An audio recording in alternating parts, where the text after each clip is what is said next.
Well, hello, and welcome to Module 5.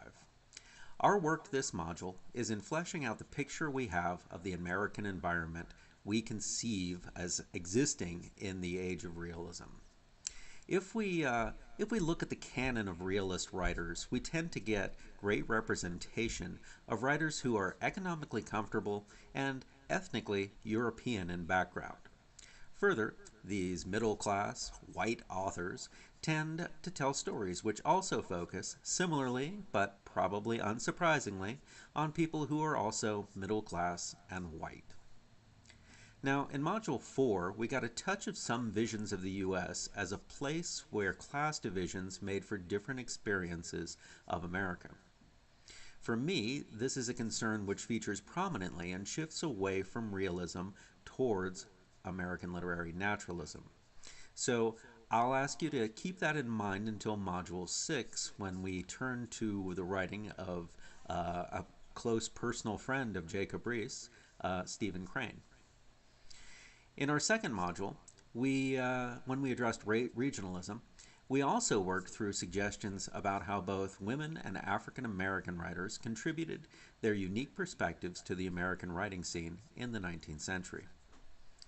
Our course tends to stress connections between these examples of regionalism and trends in realism. My own view, of course, is that while realism and regionalism were in conversation with one another, that they remain distinct. Despite that, we can make some factual connections. After all, William Dean Howells, in his capacity as editor, was almost entirely responsible for bringing the talent of Charles Chesnutt and Paul Laurence Dunbar to the attention of the American audience. The logic goes something like, Howells would not betray his own ideals about what makes good literature, so in his approving of the work of these African Americans, we should understand, as he does, that what their work is realism. As scholars, I think we owe it to ourselves to look a little deeper into it than that. As I say, Module 5 is all about making us think about the past of the U.S. in terms of something other than whiteness. The natural binary for this might be in the tragically fabled Wild West of the 19th century and the competition between, white people and Native Americans. However, as we know from our recent discussions on racism in the South, African Americans were also present in the U.S., offering a second choice for white authors to develop their own identity through othering. Further, as the writings of Twain and Riis both mention, immigration from Asia had been in progress, and this would become a singular racially driven political issue in the last decades of the century. For me, the greatest value in considering the reality of the past U.S. as multicultural and multi-ethnic is in offering contrast to the vision which typical realist authors employed.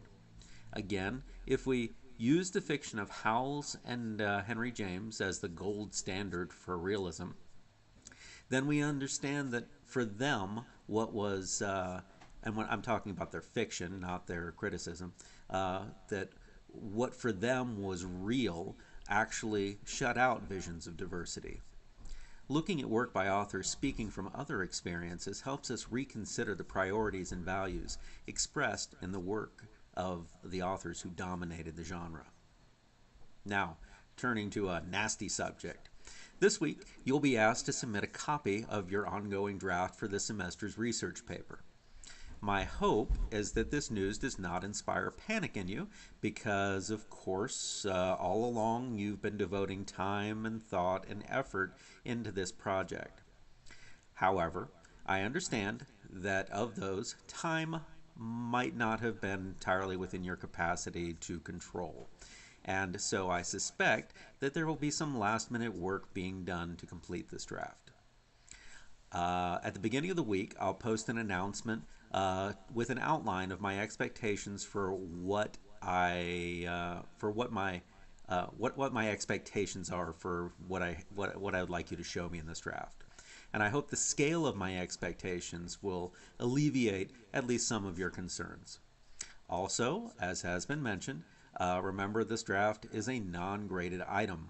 So completing it as an exercise is simply aimed at improving the end product when we get there at the end of the semester. So hopefully that's some good news. Now, as always, that's about all I've got for now. If you need to get a hold of me, please do so. Write me, call me, text me, do what you have to do.